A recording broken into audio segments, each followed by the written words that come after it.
I have been waiting what feels like forever to get this package.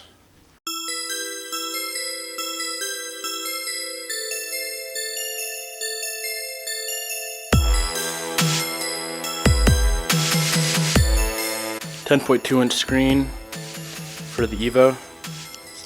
What's funny is I actually bought the newest Sony radio they make, same one I have in the STI for the Evo. But as soon as I found this 10.2-inch screen with the GPS and everything, I got a return label right away. So I will be sending this back. Let's go install this thing.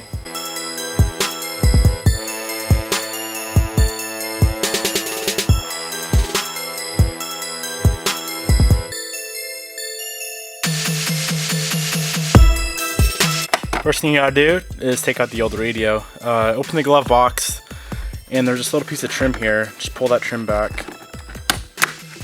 And see the screw right there?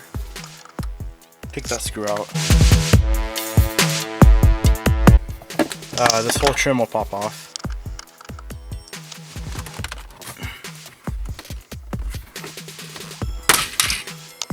Like so. Next, the stock faceplate can come off.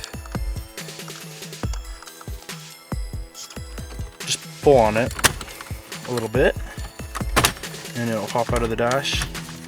There'll be a wiring connector on the back side of this hazard switch here.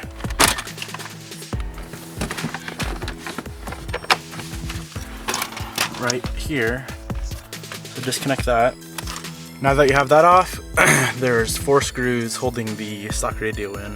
One there, one back there, another one on that side, and one up top. Pull those 4 screws out, and the radio comes out. There will be some wiring connectors on the back side. Let me check here, but there's 2 of them.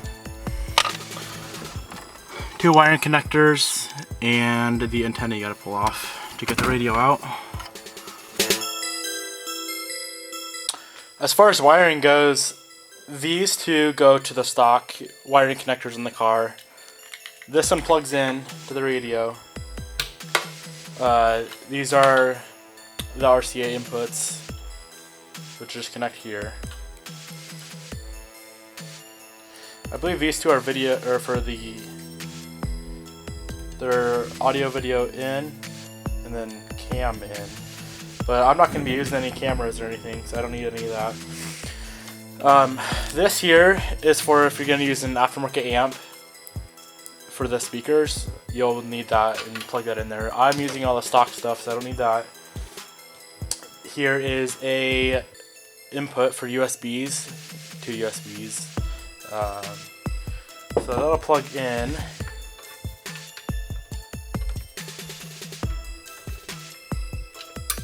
Like that. This is a antenna for the GPS. I will show you where I'm going to mount that, but it just screws on the back side. Right. Let me zoom in here.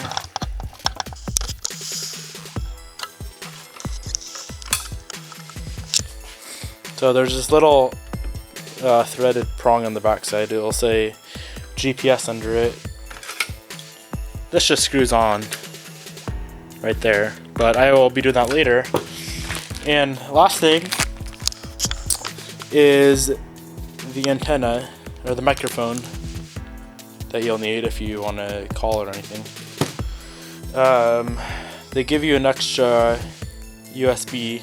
I think I'm gonna use this USB instead because I don't really need 2 of them. So I'm gonna plug this one in.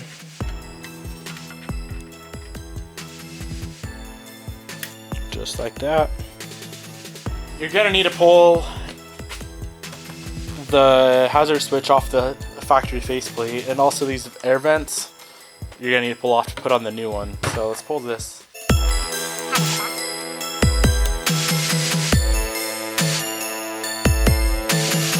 And as far as the air vents go, I believe they just clip off like so. You also got to pull the front of the vent off.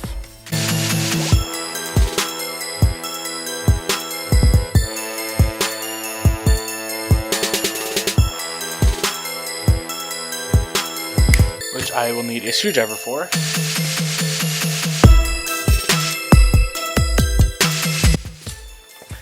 Grab a small flathead, it'll help with pulling these off. Grab the new radio and put the air vents on that one.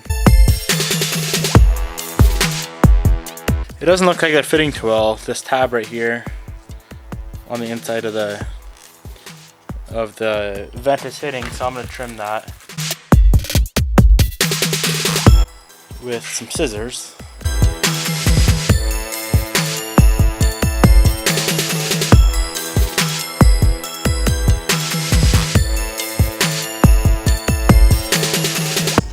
So I guess we've ran into our first issue. These vents do not really fit on there at all. I already broke one of the clips on this faceplate for the new radio, but I got it in there. It should hold. Next you're going to want to put the back side of the vents on. Now the vents are on, we got to put on the stock hazard switch. It'll just clip in like it does on the stock radio. And then there's 3 screws that go on. Now it's time to set your microphone up. I'm putting mine on the steering wheel column right here. It's just gonna center it up. The wire runs very easily through. As you can see, here's the one end. It just goes right through the center of that. You'll see where it goes. So there's a double-sided tape on here. It'll just set on there like that. I ran my GPS antenna up top. It goes through the pillar pod. You got to take a couple of panels off to get to, so you can run the wire through there. And then it's just going to run underneath this panel here, and it'll go up through here, through the back side of this, and screw into the back of the radio. I wrapped up all of the excess wire from the antenna and the microphone with the cable ties that came on the wires. Even though you can't see behind the radio, it'd still be nice to have a clean area back there just in case you need to work on it later on. You also need to run your USB wire. I just ran mine through the center console and put it out.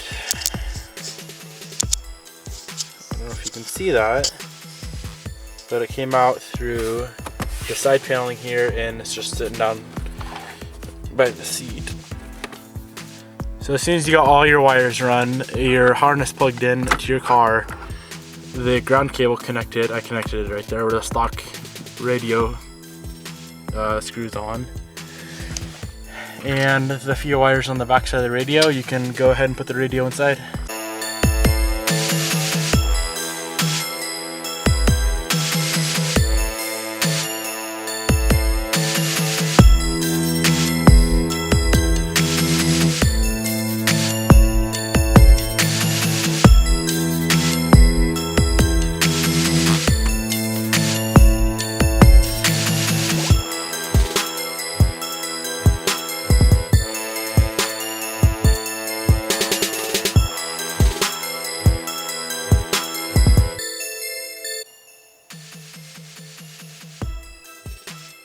On out.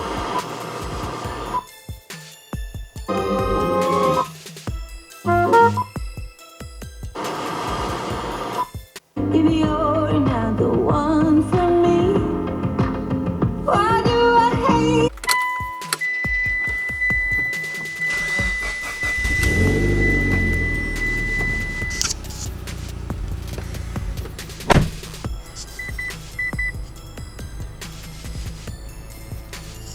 Startup does take a little bit.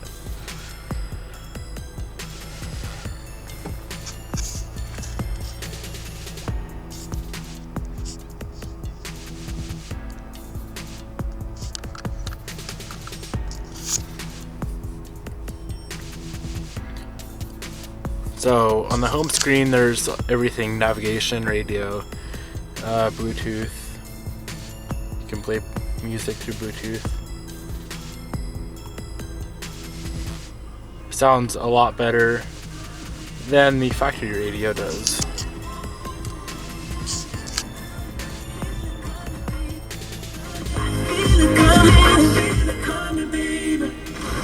More non-stop music all day. 105.7 Now FM.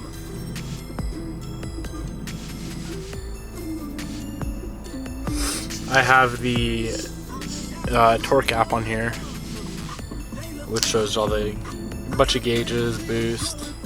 You can pretty much put any gauge you want on here. 0 to 60 mile an hour times. Navigation works excellent.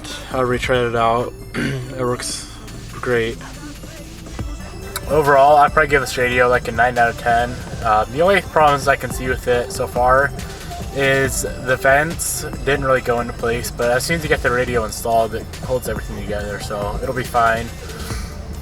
The radio, the whole thing just clipped in to the dash. There's no screws like the factory one is. So the whole radio is clipped in. And the last thing that I noticed was it's just slow to start up. Other than that, it's an amazing radio, especially for the price. You can put any app you want on it, just like an Android phone. So I would definitely recommend this radio. It's amazing for the price, like $400 or $500. If you like the video, feel free to give it a thumbs up and subscribe. I'll be putting a lot more content out, so feel free to subscribe. Thank you. Catch you later.